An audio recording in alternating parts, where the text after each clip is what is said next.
hit the deck, first to the floor, making every big play for the Celtics today.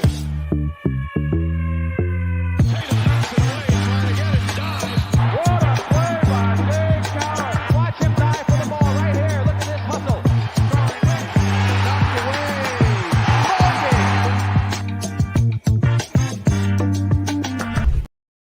Wayne Spooney here with First to the Floor. I am riddled with COVID here, so I apologize. I will try to keep the sniffling to a minimum, but I've got my guy Jake Eisenberg here with me. What's up, Jake? You've got your Jake here with you. It's the brain fog, man. The COVID brain fog. You had it. You had it right. No, we're good. Apologies for the 3-minute delay for everybody watching live to get my toilet to stop running. We're on water tanks where I live, and we ran out of water. We got a delivery of water, so I have water again, which is great. But now I'm like hyper vigilant. I'm like, this thing's got to stop immediately. I'm not paying for water. It's ridiculous. Anyway, we're here. One more day, Spoonie, and the boys are back. We're back finally, and we're going to jump into it here. A couple of good things that Jake completely came up with that I'm riding the back of. But real quick, before we dive in, like and subscribe, please. We just hit 3,000 subs, which is really awesome. Yeah, dude. Thank you, everybody. Yes, thank you so much. We appreciate the support. We appreciate the comments. We appreciate the likes. Please keep them coming. Now on to 5K. Playbacks are back for the month of March. So Celtics blog, playback.tv/Celtics blog. Jake and a rotating cast of who's who of Celtics blog writers and First to the Floor guys will be in there. So definitely check those out for every single Celtics game. Playback.tv/Celtics blog.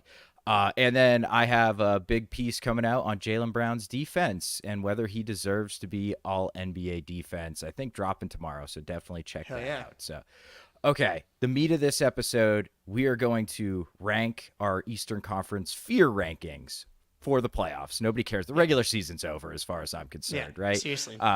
This is just the runway. But first, I think what makes the most sense is let's talk about what it is the formula is to beat the Celtics, and then we can jump into the fear rankings and say, hey, what teams do this best, or why are we scared of this team? So real quick, Jake, before I toss to you, a couple quick stats. In losses, the Celtics defensive rebound percent, 70.7. In wins, 73.4. So a pretty big split there. And the Celtics are 23-4 when the opponent shoots 35% or worse from three. So two big things for me: rebounding, and the other team's got to make shots. Okay. I love that. All right. I didn't do a statistical analysis of how to beat the Celtics, but my mantra is always, can you short circuit the Celtics offense? And that's obviously the Celtics of the past. The last couple of years that's been their downfall, has been especially late crunch time against Miami, game 4 against Golden State. That's been where the Celtics fall. It's like, if you can't stop them, this is why the Bucks have always struggled with this Celtics matchup, because they just don't have answers for the Jays on the wing. So for me, it's like, can you bring out the bad habits of the Celtics? Get them back into attacking bad matchups. Get them into turning the ball over a lot. That's how Miami has been able to beat them in years past. So that's the lens for me, the way I'm looking at it, as I look at which teams I'd prefer not to play, or which teams I would prefer to play as we go forward here.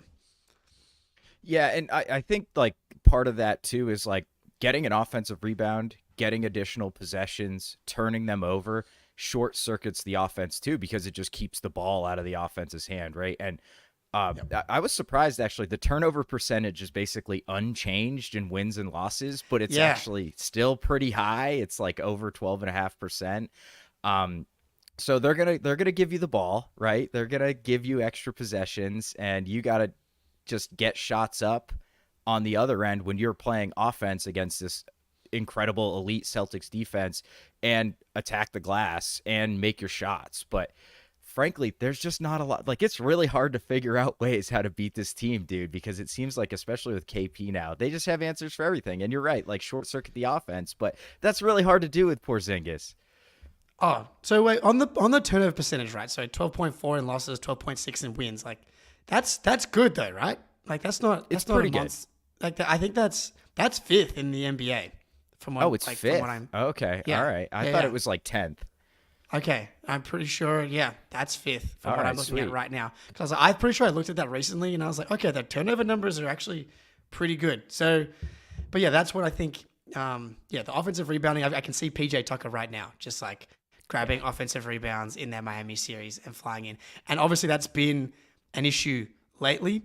I don't think I'm not super concerned about it long term, just because of the way they gang rebound and the teams that they play.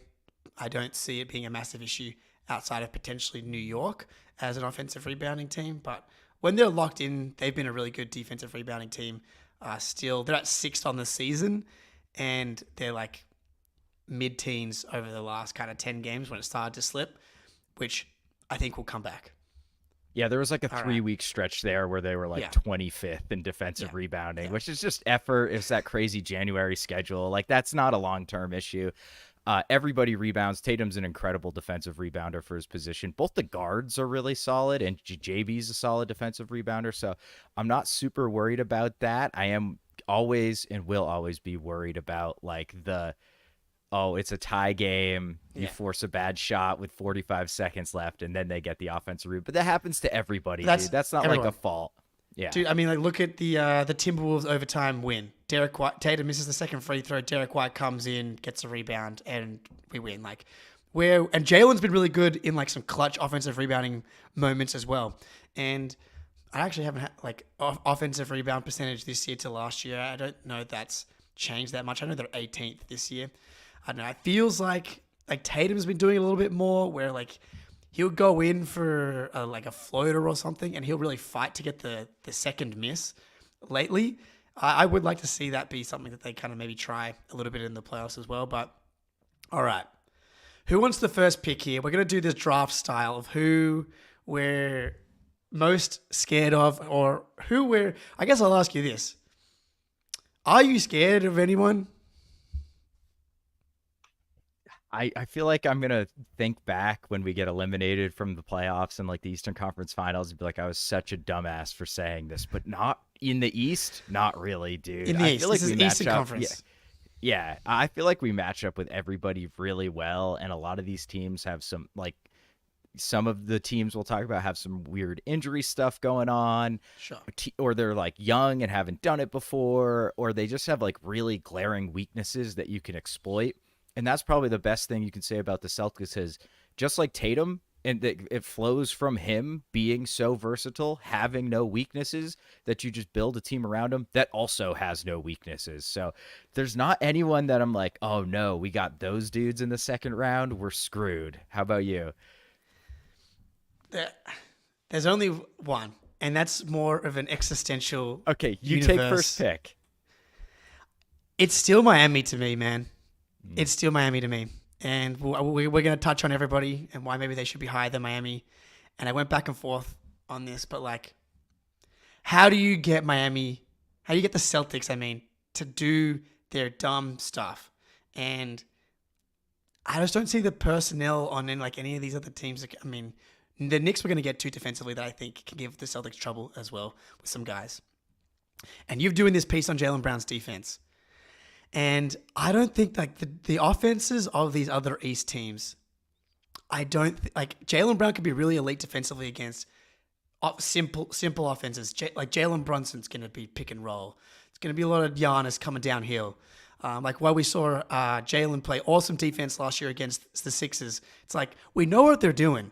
They're not good. Like Miami, what do? It's all the handoff stuff. It's cuts. It's guys flying around screens. It's really like efficient. It's complicated, and that's where Jaylen Brown can like get lost off ball. And like of the guys on the Celtics, he's really the only one where I have that concern. Aussie feel, Jake, that Miami's off our back. The monkey's off our back. It's not until we do it in the playoffs. Like we beat them in the regular season last year as well. And looking at their stats, right? It's useless. On the season, net rating 18th, last 15 games, net rating 20th. It's like the same shit. Defense is top 10 though, 8th in the last 15, 8th on the season, and their offense is in the 20s again. It's like they have this ability to get hot. They have the types of shooters, like the offense, like whether it's Duncan Robinson, Jimmy Butler can kind of do his thing. I'm like, again, I'm with you. Like I really would be, I'd be confident going into a Heat series, but I just know the Spo Devil Magic, he's the only coach in the NBA really that I'm like, he can cook some stuff up. But with a healthy Porzingis, it's very clear that their weaknesses are going to be massively mitigated by having him, and like the Bam situation, like how destructive he can be. He's just really neutralized with Porzingis, whether it's Bam on Porzingis and the spacing concern, or the switching offense. And now if you're going to switch Bam onto Tatum or Jalen, they're like just not going at him. They're just going to throw it to the Latvian guy. It's like even on Bam, he's able to do it. So obviously health is a massive piece of all of this, but Miami for me still is the number one team. Okay, so I don't necessarily disagree with Miami being number one. It's probably who I would have taken. If we see Miami, I want them in the first round for a couple of reasons. One, we won't have any playoff mileage on us at all. And I think that's part of why Miami's been so difficult to play these last couple of years. Is it's just always in the Eastern Conference Finals. We're running tight benches. Like that bubble year, we were going like 6.5 deep. They were worn down last year. I mean, Tatum rolls his ankle, and they just did some dumb stuff. But it's just like Miami beats you up. They play really physical, and after a 6-game series and a 7-game series, like that's really difficult to play. And I just want them to like get that monkey off their back immediately, not including the Cavs. Come on, Ben. We'll get to the Cavs, but but I think Porzingis just changes the calculus on both sides of the ball so much that I just think we match up so much better against them this year. And they've lost a lot of talent, man. Like Lowry, for his faults, is really annoying. He gets into passing lanes. He gets into your handle. He takes charges, and he makes big threes. He's gone. Vincent's gone. Max Strus is gone. And I know like they just pluck these guys out of like high schools somewhere, or like G League teams, and they're like, oh, this guy's like a really solid role player. But that's a lot of very good NBA talent that's no longer on the team. I mean, Lowry was a shell of himself, so whatever. But compared to their team last year, and like their two best players need to score in the paint. And we've never, like when Rob Williams is on like one leg, he's still like a good rim protector. But the one year we beat them was when we had a healthy Rob Williams. He could shut down the paint, and it stabilized like half the series. Yeah, for half the series, right. And even when you look at the on-offs against the Warriors, when we had like a halfway healthy Rob Williams, he's like a massive positive. So with KP's rim protection, I think that really limits a lot of what Bam and Jimmy can do, getting downhill, getting into the paint, and then we can just switch everything out on the perimeter. They're going to be tough. They're going to be difficult, but I think we could wrap that up in like 5 or 6. And I just think let's just get it over with in the first round and go from there. So I don't necessarily disagree, but I think of the teams that like have the karmic ability to really do like go to another level, they to me are the team that can do it. But yeah, I don't hate the idea of playing them in the first round. I think this is the Eric Weiss theory as well. Yeah, right on cue here in the chat. How many times have the Celtics like done the thing, specifically last playoffs, where they like clearly weren't as focused as they should have been?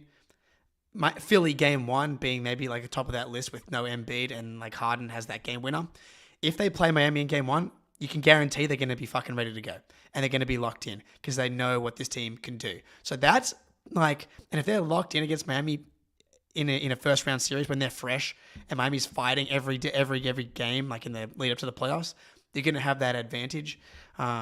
So there's absolutely something to that as well. But yeah, again, it kind of goes back to like, I do think there's a world where the Celtics cakewalk the East. And if you're not in the Discord, we were just talking about this before we hopped on here. Like the Celtics right now are a tier above everybody else in the Eastern Conference on the season. First net rating, first. I didn't realize they'd moved it to first offense offensive rating for the season because the Pacers have dipped a little bit because of the Halliburton injury. But like, they're first in the NBA in offense for the fucking whole season, dude. Like that's absurd. Nuts. And we're not even shooting the three like that well. We're 8th from three this season. So like good, but not like, oh, well, they're shooting unsustainably hot from three. That's why they're the first offense. So yeah, like this offense is absolutely cooking, man. And KP just gives us so many options against the Heat defense. But should I pick my team here? Yeah, you go.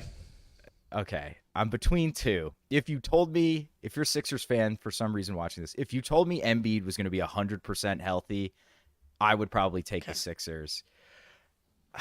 I guess it's between three.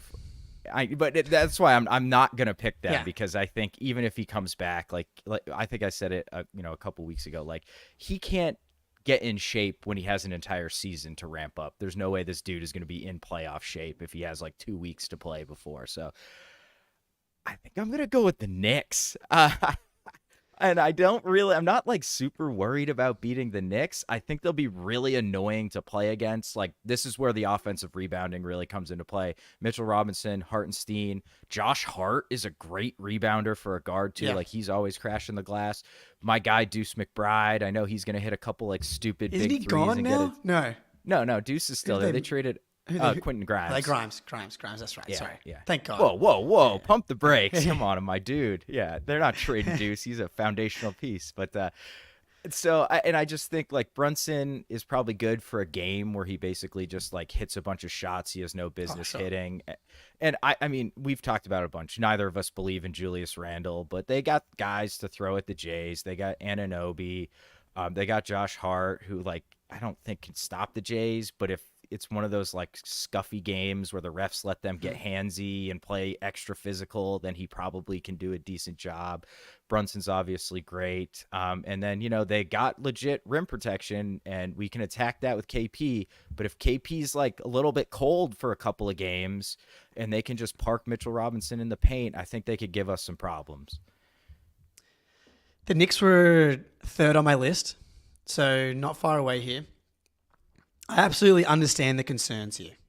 And obviously, OG Anunoby, the idea of him can be quite scary. What's great about this Celtics team is they've been really purposeful about not attacking the wrong matchup. And it's like, I understand, oh man, he could give Tatum trouble. Firstly, historically, Tatum's actually done pretty well against OG. Yes. Like, he hasn't been a guy that's given him a ton of trouble. I'm sure there'd be a game or two where he could give Tatum some trouble. No question, one of the best defenders in the world. But this team won't just attack OG Anunoby, Tatum ISOs. That's not going to be the offensive game plan. That's not going to go to that. I just have a hard time believing that a team led by a 6'1" guard as their best player is going to be the team that beats the Celtics. But again, going back to the lens of how do you beat the Celtics, the offensive rebounding, the defense, like of the teams in the East that can really guard, the Knicks are the best outside of the Celtics, right? Like the Cavs statistically are always good, especially in the regular season. But if you have Garland and Mitchell, we're going to get to, and the Strus, like just not enough perimeter guys to really hang with the Jays. And then the rim protection. The thing I'll say about the rim protection, there are certain guys that Tatum is comfortable attacking as rim protectors, and some that he's not. And going back to the opening night with Mitchell Robinson, he had some really nice drives just attacking him. And he is a guy that he seems comfortable attacking. So, and again, as we're saying, we're not necessarily super scared of these guys, but I think having the Knicks high on this list, a team that can be really physical, the Celtics, not the toughest team ever. I think that's fair to say. And so like a team that's going to be coached by Tibbs, they're going to like just be insanely tough. So that's a great choice of team. Yeah, well, but also I think like so the Knicks 6th best net rating this season, they're 5th in the last 15 games. I think that was like 1st or 2nd for a while, and they've been hit with injuries the last like couple weeks here. But once they got OG, they really took off. They were like 15-1 at some point. But we have guards, so Brunson can really kill you in the mid-range against drop, which we obviously drop a ton with KP. but most teams don't have Derek White and Drew Holiday, and even kind of Pritchard's gotten pretty good at like getting over the screen, rear view contesting, or KP just comes up high enough to slow it down so he can't get a shot off. Then the guard comes back and recovers. So we just have the personnel to guard Brunson better than any team in the NBA, like full stop. And frankly, it's probably not that close. So yeah, I'm not really worried. I think it's like Heat and then a bunch of other teams that you could make a decent argument for it too. Yeah, look, and if Brunson, like, is he going to really beat the Celtics over a series by going nuclear in the mid-range? No. Probably not. So these are the Brunson's stats against the Celtics this season: 6 for 21 opening night, 10 for 21, pretty solid, and then 8 for 17. He's going to just have to be better than that to have a chance, right? And the Julius Randle piece of it, I mean, Bum. I just don't. He's see a bum. I'd be more. I'm like scared because he's gonna hurt someone. Yeah. He's gonna like ram Tatum into like the basket or something like that and knock him out. But yeah, other than that, no. Randall does not scare me. I can just picture like 7 step back threes that barely catch rim or something like that. As like Knicks fans are going ballistic on Twitter. But all right, next one. Exactly. Is it? Are we doing snake draft or we might as well go straight up. It's not like we're playing these teams are playing each other. I say we can. But no, I think it's my turn here. And I was tossing up Knicks and this team, but the Bucks I have next. And I get that they're a disaster. I get it. But Giannis is a machine. Like, I don't think he's getting anywhere near enough credit for how insane he is this season. Like, he's covering up for so many issues. Dame has been bad, like injury stuff. They only have 4 players that can really start as like real, like contender level rotation guys. Like Crowder's their 5th guy on some nights. It's Connaughton, whatever. Giannis has been so good, and so just like when he's going to be clearly the best player in a series, and the Celtics guard him well. So like. And again, I'm not worried about the Bucks generally, but that's a guy that can go nuclear, is special, going to go down as like a top 20, top whatever guy of all time. But I mean, this is actually, you know what? This is probably a good time to cue this bad boy up. 1 second.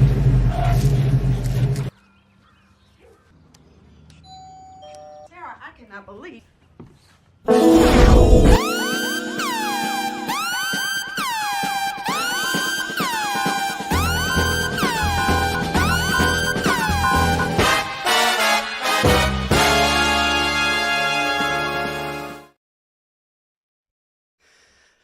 The Bucks and Doc Rivers, man. I mean, Dude. what a weekend So for them, dude. I mean, I've got a tweet here from Dragonfly Jones. Babe, wake up. Doc Rivers said he doesn't even know why Milwaukee hired him. Then JJ Redick said, all Doc does is make excuses. Then Austin Reeves defended Doc, who's his dad, but that was a bit of a surprise because they have a strained relationship. Then Marcin Gortat quote-tweeted the JJ quotes with a check mark. It's just like, what is going on with the Bucks, dude? It's like every day Doc has a new quote about how like he didn't really want to coach the team. He's like, I really wanted to start coaching the team after the All-Star break. It's like, I thought this is a lot harder than I thought it was going to be. And like, Doc has clearly his own coaching concerns, but I don't care who's coaching this team, dude. There's like real roster concerns with this team. And Giannis is papering over so much of it.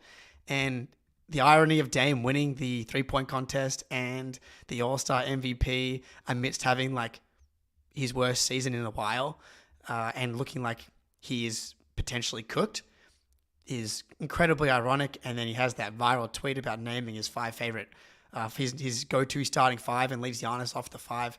That it's just like, it doesn't stop. And I think I've made the comparison. This team reminds me of the 18-19 Celtics. This reminds me of the Kyrie Celtics, the team that lost to the Bucks, ironically, in the second round, where like it was impossible to quit this team. Like every couple of weeks, the Celtics would have this monster win. Overtime W against the Raptors comes to mind, like Kyrie going head to head against Kawhi, and they win. They end up winning 48 games. But you just couldn't quit them because like they had the talent. They were so deep, and like all the warning signs were there. The vibes were terrible. It was clear that no one was happy. But then we had the beautiful kumbaya plane trip across to LA where Kyrie gave a speech, and that healed us for like a week or two. And like Nathan Marzion, the king of Bucks Twitter, came back at me and said the difference between this team is Giannis gives this team a higher floor and Dame's not Kyrie or whatever. It's like, well, Kyrie is actually a lot better than Dame. That version of Kyrie is way better than this version of Dame, dude. And that version of the Celtics was really deep, like 10 plus deep. Like this Bucks team is thin as hell. So all that to say, it sounds like I should have them a lot lower on my list here. But I still, with Giannis, I have them at 3. Yeah, so I was, because of Embiid, and we just don't know what's doing. That's who I was picking between, was the Bucks and the Knicks. And I think you just have to. And like, look, I've been spending a lot of time on Bucks Reddit, and it is very fun. And like, dude, you're right. It's like the stuff they're saying about the team sounds exactly. I'm sure you could like verbatim find some Reddit quotes of me being like, "They'll put it together, man. Like, give them till the All-Star break to figure it out." And it's like just stopped. Like, it just stays the same the entire season. And you're right. Those tantalizing, like, they turned up against the Celtics. They looked like world beaters against the extremely tired Celtics team that didn't show up.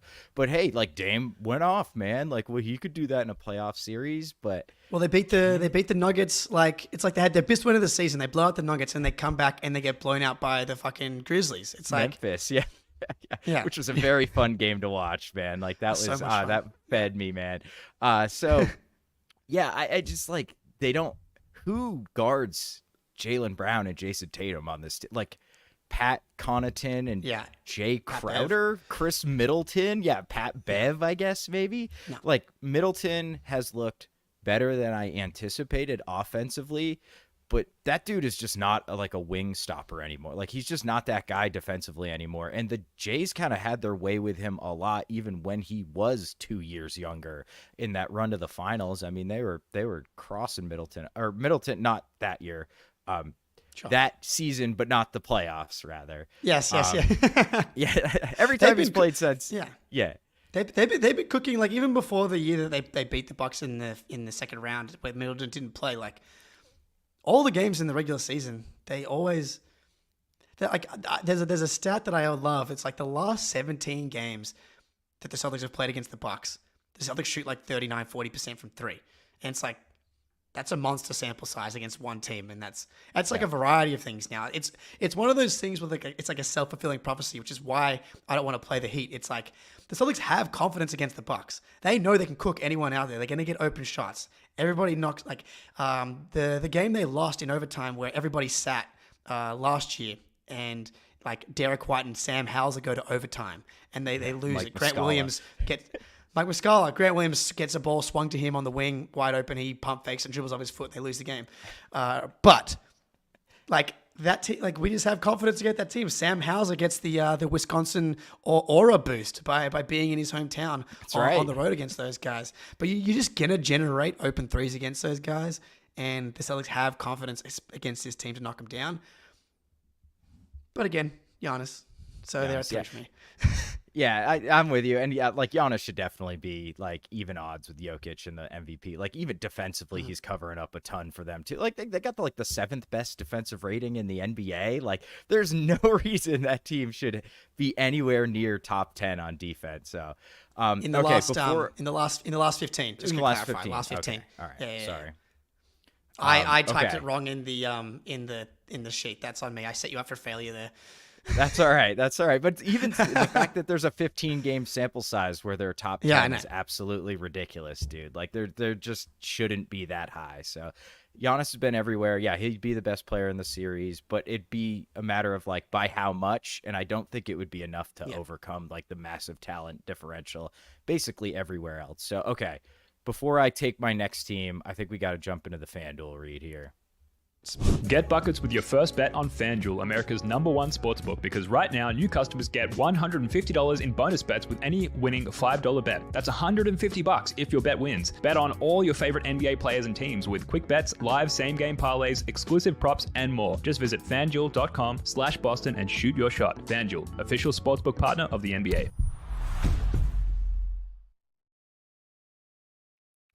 Do you have I'll a bet ask you for quickly. us, Jake? Well, Okay, go ahead. the Bulls Celtics line tomorrow is 7.5. Celtics favored. Yeah. Like the PTSD in me, just like the emotional fan is like I don't want to touch it, but feels like a pretty nice spot for the Celtics to 7.5. Like coming out of the All-Star break. Gonna be good. rested, gonna be hungry to whip some ass. Yeah, I like that a lot. In theory. Yes, in theory.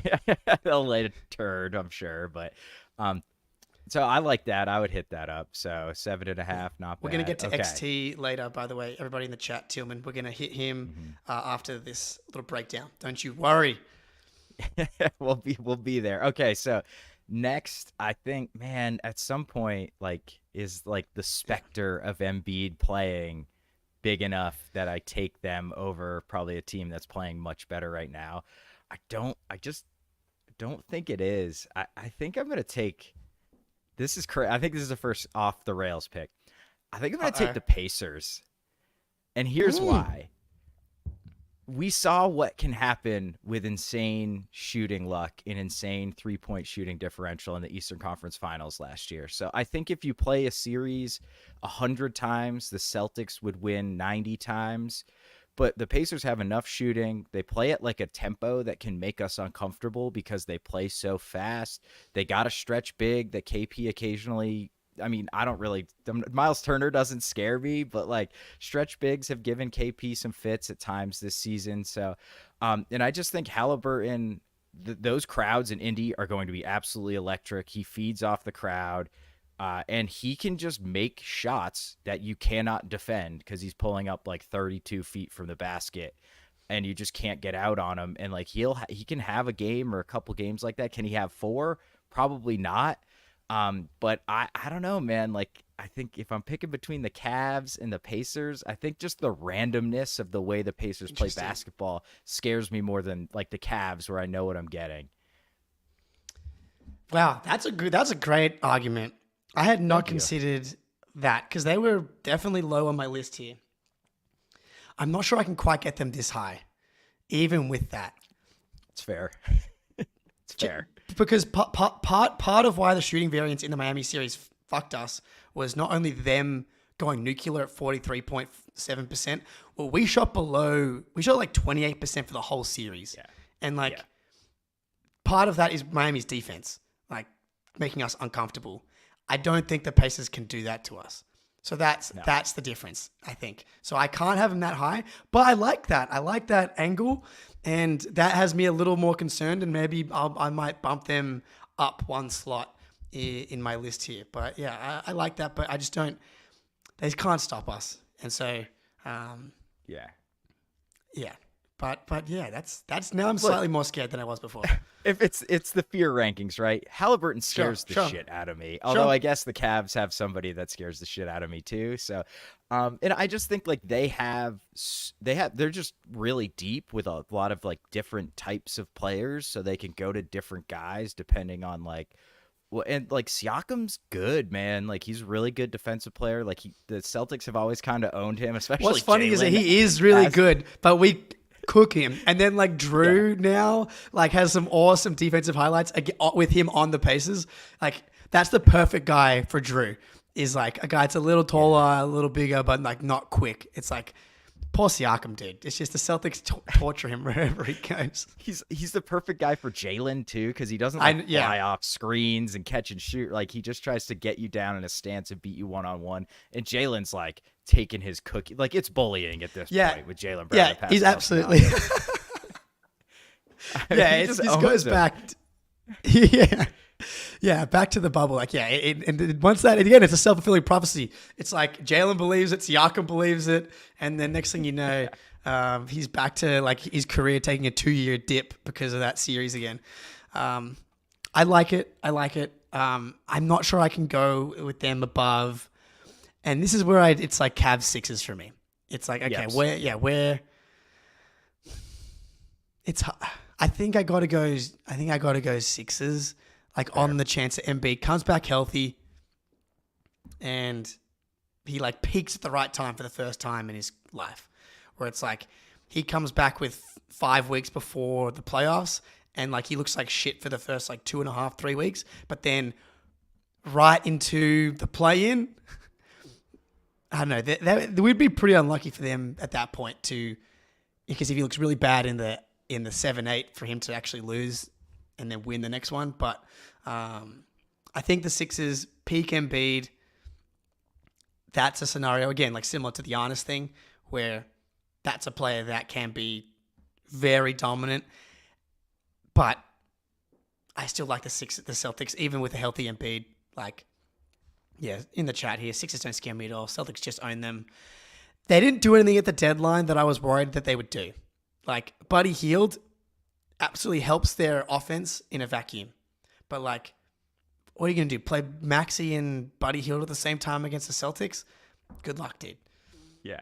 Yeah, and then you're like sitting Melton down. Okay, thank you. I think Melton's a better player than Buddy Hield is, like just straight up. So, yeah, I like that's who I was thinking about going with instead of Indy. I just, wanted to spice it up a little bit, but they don't scare me just because I just don't trust Embiid to be peak Embiid by the time the playoffs roll. He'd have to come back like next week, I feel like, for me to really be scared. But there was a report he was at practice today, whatever the hell that means. Whoa. So probably in a suit watching, but whatever. Sweatsuit watching, but whatever. So I like Hield. I kind of does nothing for me because I mean, obviously it helps the offense, but he really undermines their defense. Like Batum looked actually really Massively. good defensively against us. And I'm now, so much like, more concerned with Batum.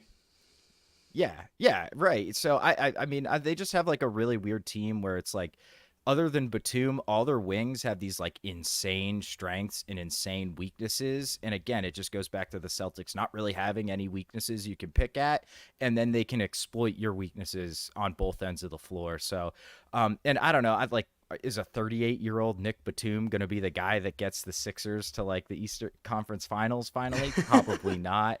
And then like Melton's great, but like Maxey, Hield, Tobias Harris, like as your kind of defensive line, it doesn't really do. That's not moving the needle for me at all. And since Maxey's like incredible start, he's just been like really good instead of like elite guard. And so like he was terrifying when this season first started, but he tends to struggle against the Celtics anyway. Again, it's kind of like Brunson. We just have so many different guys. We can switch everything.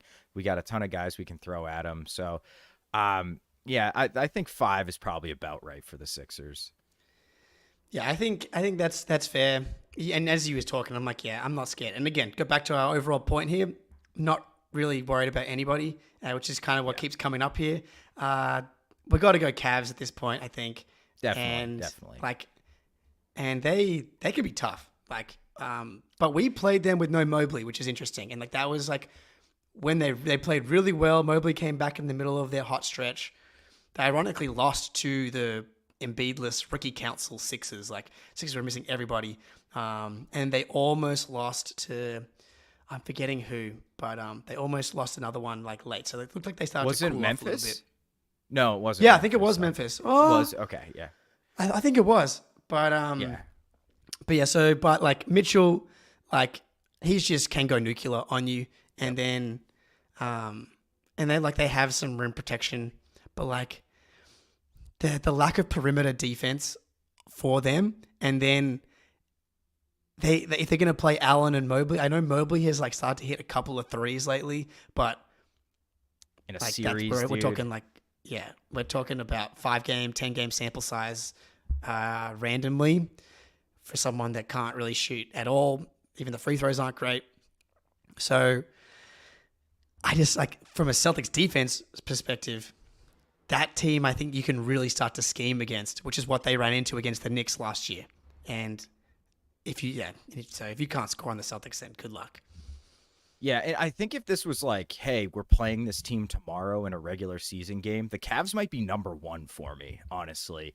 But I think going back, like, yeah, you can just scheme around them on both sides of the ball, too, especially with our personnel and the fact that we have two bigs that can shoot. Like, Mobley will probably be like an elite perimeter defender as he ages and gets a little smarter, but he's just not right now.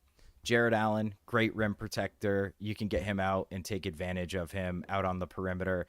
And the fact that we have pull-up shooting against their drop coverage. Like, if Tatum's pull-up is going, this is going to be a very short series. And yeah, like, Karis LeVert, like, he had those goofy games against us. I just don't think that's the type of stuff that happens in the playoffs, you know? Yeah, we've come out the other side on the Karis LeVert bullshit. Yeah. Right, yeah, exactly. And Strus, nice player, doesn't have the black magic anymore. You know, he'll make some threes. He'll have some defensive possessions where he looks okay, and then he'll have some where he completely gets dusted. So, nice team. I honestly, if you told me Garland wouldn't play at all in the series, I might be a little more afraid of them. And I love Darius Garland, but he's just such a terrible fit next to Donovan Mitchell, man. Like, if I'm the Cavs, I'd rather just like, let's go big. Let's have Mitchell have the ball in his hands for, 70 possessions or whatever, 50 possessions. He does everything for us, and we just attack teams like that. But with Garland, it just undermines their defense so much. So Cavs are a great team. They got something there. I just don't love how it all fits together. It's funny, no one would trade Darius Garland for Derek White or Drew Holiday, but the Cavs would be so much better if you replaced Darius Garland with Derek White, just from a defensive perspective and being that secondary guy.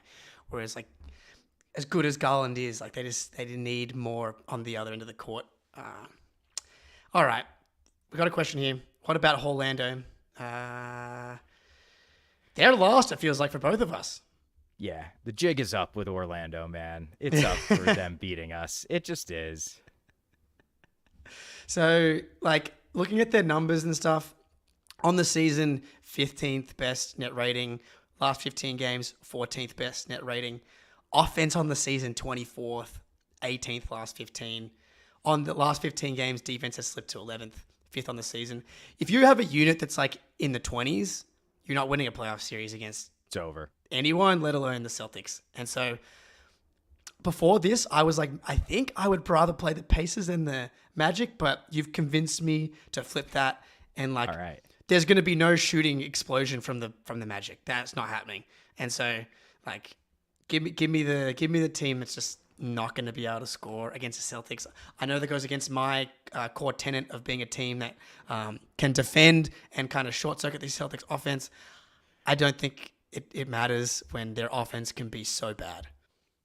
And they are a regular season defense to me too. They're relying on Batatse a lot. We can play him off the floor. Wendell Carter is great, and he can switch a little bit, but he can't guard Jason Tatum or Jaylen Brown out in space. He probably can't even stay in front of Derek White out in space. And Paulo, he's just really. I have Paulo and Franz Wagner on my fantasy team, so I check out a lot of Orlando.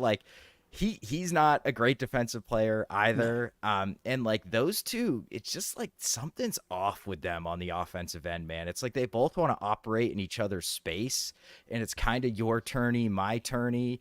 And they'll get into pick and roll together and stuff, and that's kind of fun. But most teams just okay, we'll just switch it because our 3 and 4 are on you guys anyway. So this changes nothing. So, their offense is just it's painful to watch at times, dude. It is really rugged.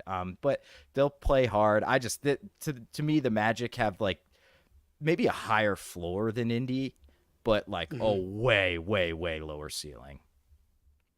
Yeah, Paolo. He started the season kind of hot shooting from 3, but he above 40%. But then it's definitely dropped off. I'm just kind of checking the last 15 games from Paolo here. Still, but it's on just smaller volume. He's got some of the worst pull-up shooting numbers in the league when they start popping up. He was kind of a fake all-star too. Porzingis probably should have made the all-star game over Banchero as well. But yeah, that's a good call. I think higher floor game to game, just purely because of the defense. But these guys are probably at the top of my list of who I want to play in the first round. Them and the Pacers. But Yeah, I like it. Franz is shooting 32% from three. That like his shot has kind They of can't disappeared shoot. too.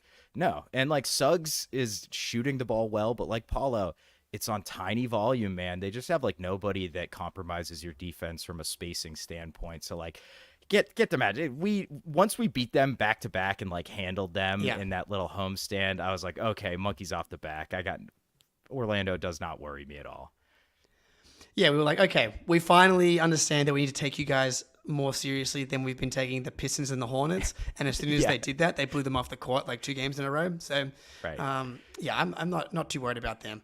All right, so I guess like to wrap this part of it up is like, my question to you, we're talking about in the Discord is, do you think the Celtics can cakewalk the East? Do you think the Celtics should cakewalk the East? Because like, I don't think they should play a 7-game series. They probably will play one, but like as it stands right now, like obviously some things can change between now and the playoffs. I don't see why they would go 7 against anybody in the East. Yeah, so is like if they go 6-6-6, is that a cakewalk? It's probably pretty close. That's a cake stroll, maybe not a cakewalk, but a cake jog or something. But yeah, I mean, I'm with you on like no 7-game series. Yeah, I it's hard to see how like other than the Celtics just imploding and short circuiting, which they absolutely can do. We know they can do that. Like, you know, if you're looking at your first round series is going to be like the Magic, then maybe like the Bucks, and then the Knicks. Like you should probably that should be 4, 5, 6 at Yeah, I mean like they probably if they continue to play the way they've been playing this entire regular season, they will cakewalk the East. And I think they're going to win a championship, but playoff ball is just a little bit different. I don't really have the questions about Joe, but I think you could say like they run into the wrong team, the wrong coach, like he could get out coached a little bit. So I think they probably should cakewalk the East. Like none of these teams really can match up against them. That's the thing. Like they probably play one 7-game series just because that's like the nature of the playoffs, but they really shouldn't. They really fucking shouldn't, man. Like, 6-6-6 would be fine. I mean, when we would all be freaking out after the first round 6-game series, but Dude. like, I Against have the no doubt. Magic, take 'Cause, like, us to 6. yeah, That'd be of course. terrifying. Yeah, which we're like, oh, here we fucking go again, which could easily happen. Like, in small sample sizes, but like, I'm trying to look at it objectively, and not let last year's team and the teams previous color this year's team. And like this year's team is so much better. Like if this team is in the 22 finals against the Warriors, they win that series in 5 or 6. Like that, like and as you said, the Rob Williams numbers, when he was on the court, they won those minutes. If Porzingis plays in that series, they win. That's not even counting the growth of Tatum and Jalen from 2 years ago. So it's like they're so much better than that team was 2 years ago, and better than the team last year, like easily, statistically, eye test, emotionally. Like you pick the way that they're better, and they're better at it. Offense, defense, like consistency, crunch time offense, diversity of offense, diversity of defense, even health. Like you take like Brogdon and Rob versus Porzingis is really the only health risk on the team. Yeah. So Yeah, I mean, looking at it that way, I'm just like, this team is so much better. The East is worse. The East is worse. So it's like we should win easily. But I understand playoffs, etc. But like I think we should. yeah, man. I mean, frankly, there's not a lot of teams. I guess the Clippers and the Nuggets are probably the 2 teams out west that really scare me. But I think that Clippers, that was just a shitty game. It happens, you know. The West scares me way more than anyone in the East. Like all 4 of the teams, really. Oh yeah, definitely. Like even if OKC was in the East, they would be my number 1 for sure. Like easily number 1. So, yeah, man. I just like it. I just keep getting this feeling that this is the year, dude. And like, I feel like I've generally been like, it's more likely than not they lose. Like, let's not go crazy. Even when we were in the finals, it's like Golden State's a great team. Like, I'd try not to get too high. But man, this just, it feels like everything's kind of fallen into place for them. And like the fit with KP, you're right. He's just revolutionized their offense in such a sustainable way. Whereas before it was like, okay, if the shots aren't falling, maybe you get Tatum getting downhill, but he can't always do that. And, you know, in the playoffs, it's harder. You know, they let a lot more contact go. So, yeah, man, like if they roll to the finals and lose in the finals, it might be over for me. Like I might just have to quit all content and I just might be done. Like if they go like sweep 5 games and lose in the finals, dude, like I'm just gonna, it's over. I'm logging off.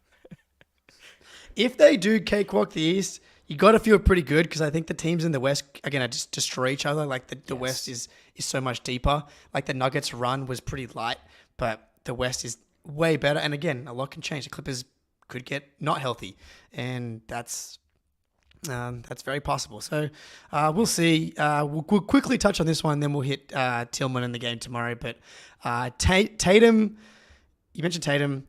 Windhorst had this weird thing about Tatum and MVP stuff and people holding against him in the finals. I don't. Do you buy any of that? Like Tatum was 4th in MVP voting last year and 6th the year before that, the year they actually went to the finals. But like, he's been back-to-back first-team All-NBA. He's like in the 5th, 6th range, 7th range max on MVP polls right now. I actually don't believe that from Windy at all. Like, I don't think that he hasn't been a top 3 player in the league this year so far. Yeah, I don't think like the media holds that against him, but I think fans of other teams have so little to latch onto when they're trying to hate on Jason Tatum that's like the last thing that he's done poorly that you can be like, see, this guy sucks. He was bad in the finals. Actually, if you look at his stats, like he basically just couldn't finish at the rim, and that was it. Wasn't that like, bad? Yeah. No, he was averaged like 27 and 7. Yeah, the turnovers were bad. And the 2 games we won, he had 2 turnovers in both games, and then he didn't have a game below 4 after that. So ouch, that kind of sucks. But so no, I don't think people like, I don't think like if you're having a serious discussion with someone, I don't think they're holding that against him at all. And I think most people recognize he's gotten considerably better since then, maybe on both sides of the ball, honestly. But if you're interacting with Milwaukee trolls and Sixers trolls, that is the first thing you're going to hear. So like, does like the dregs of the fandom hold it against him? Yes, but who gives a shit what they think anyway? So yeah, I think Windy, he got to, you know, it's All-Star break, man. He's got to whip up some chaos, some content. I respect it, I guess. So where would you have Tatum in the MVP right now? Like Jokic, Giannis, Shea, I feel are pretty tight at 3. I think I probably have Tatum at 4 right now. Yeah. I'd easily have him over Luka. I'm getting to the point with Luka where I think he's overrated just because he puts up massive counting stats. And like, I know the offense is pretty and he's amazing, but like, dude, everybody leaves his team and gets better. And like, like Jalen Brunson's like a star now. KP looks amazing. Grant Williams is like banging threes and playing defense. And like, watch him just, if you catch a Mavs game, just focus on Luka on defense. Watch him play defense. It is embarrassing, dude. So give me Tatum. Kawhi is the guy that it's like, I don't know where you put him, but Tatum's stats are better than Kawhi, really. And you know he's going to play, and he's playing more. Kawhi has the efficiency over Tatum, but like Kawhi's 25, 6, and 3, and Tatum's like 28, 8.5, and 5 now. So like, he's definitely, and by the end of the season, he's probably going to end up having like 10 games played more than Kawhi. So that's the one guy that might keep Tatum off first team All-NBA. But otherwise, like he's a lock for a second team, but probably first team as well. All right. Celtics are back tomorrow. Celtics Bulls. Biggest news of the day. Xavier Tillman, the X-Man. X gonna give it to you. Off the injury report. No, I tweeted like 5 minutes before it came out. I need the NEB injury report. He's Xavier Tillman probable. And he's just off the injury report completely. So we're living life. The X-Man's back tomorrow. I'm assuming he's going to play. Like, but what are your expectations? Do you think he's going to get in there? Yeah, I think you give him like the Luke Cornett minutes, like, assuming everybody's healthy, which I think everyone is other than Springer. I think he gets like 8-10 minutes. I think that the cool thing about Tillman is Joe has been forcing these like Cornett, Al Horford minutes, which has just like been terrible. X can play with Al Horford on offense. You can have Horford spacing out to the corner, and then you can run pick and roll with Tillman in the short roll, and like he's really, really good about that. In that, I wrote about it a couple weeks ago in 3-Leaf Clover. Like he is an awesome passing big man, for position, and defensively, like him and Al can switch a little bit. Certainly, they can switch better than him and Luke Cornett can. So, I don't see why you don't. I don't think he's going to come in and play 25 minutes a night. There will be games where he does when KP or Al's out, but yeah, I mean, look, you got a new toy, man. You got to play with it, right? Well, yeah, we know we have with Luke Cornett, good player, great third big, but if he's legitimately off the injury report, like the Luke Cornett minutes, as you said, like 12 minutes would be kind of a bigger night considering everybody's healthy. So like, let's give those minutes to Tillman and start experimenting and start to see what he can do. Yeah, I love that idea. Like the Al, Tillman, that should be the switch everything lineup probably. Like if you still want to have some size and have rebounding and stuff like that could be really, really dangerous. I was just going back and looking at like random Tillman games because I think it's better to look at the 22-23 season as opposed to this season, obviously, when it comes to the Grizzlies.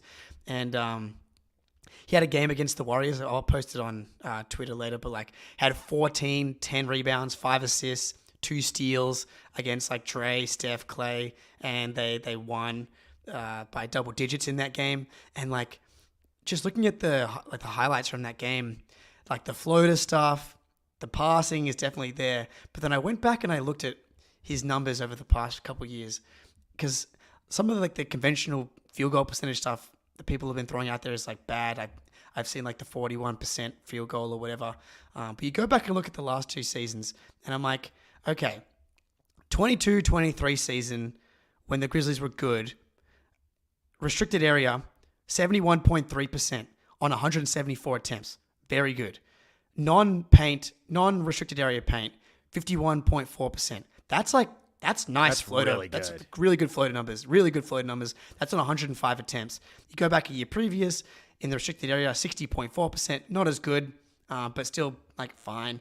96 attempts. But again, the more important thing to me, the non-restricted area paint, 47.3 on 55 attempts. So 2 years sample size of him being like a 50% floater range guy. And he's going to get the ball. We've been talking about Tatum in the short roll, like Tatum pick and rolls, Derek Wright pick and rolls, finding Tillman in those spots. And then he can either play make out of that or he could be legit, just hitting those floaters. And like, I think we might be underselling the offense a little bit. Obviously, this is the best time to raise our expectations and hopes and dreams. And then he goes like 0 for 5 tomorrow. But I don't know. I think the offense could be a little undersold at this point. Yeah, he's a good screen. Like, dude, he is a wide dude, bone crusher. man. Like, he can set a monster screen on people, and he is not afraid of... Like, Tatum does his little push with the screen. Like, Tillman will lay your ass out with a screen, which, like, we love it. That's part of why Luke has so much value to this team, because he actually sets good, strong, firm screens. So that'll be excellent. The short roll stuff, it's just going to be there always. Like, that's just going to be... That part of the paint is wide open all game long against the Celtics. KP eats from there, but like Tillman's not going to share the floor with KP that much. Like, we don't need him to space out to the corner. He's like, for his 10-12 minutes a night, he's going to be in the short roll and he's going to be making plays. And like, I didn't realize the non-restricted area was so consistently good. Like, I think Tatum's like low 40s in non-restricted area. He's like 37. Paint. Yeah. Oh, is that bad? Yeah. So like that, like 50, flirting with 50% is like ridiculously good. So that's a legitimate weapon. The one thing I hate bigs who can't shoot free throws, and he cannot shoot free throws, dude. It's painful. So you might see some like hack a Tillman here just to get Joe back for being like the only guy who still does it. But we might be underselling the offense a little bit. Like, dude, his passing is legit, and there's a lot of people to pass it to on the Celtics. So I think he's going to be a seamless fit, man. Brad done it again, dude. He's done it again for nothing. Hell yeah, dude. I mean, we're all pumped. Celtics back tomorrow. The X-Man. I know like X gonna give it to you. The X-Man. That's kind of X-Man. I don't know. Like those are the kind of the nicknames that he's picked up from the Grizzlies. If you're a listener of First to the Floor, you know we love to come up with ridiculous names for dudes. So I'm sure we'll come up with something soon. Maybe it's just one of the X-Men's name, like not just X-Man, but like, is it Wolverine? Is it Storm, etc.? Cyclops. Cyclops. Yeah, something to percolate for everybody out there over the next couple of days here. But Spoonie, man, good to see you. Good to be back talking C's. Hell yeah. Play back tomorrow. Me and Ben will be live.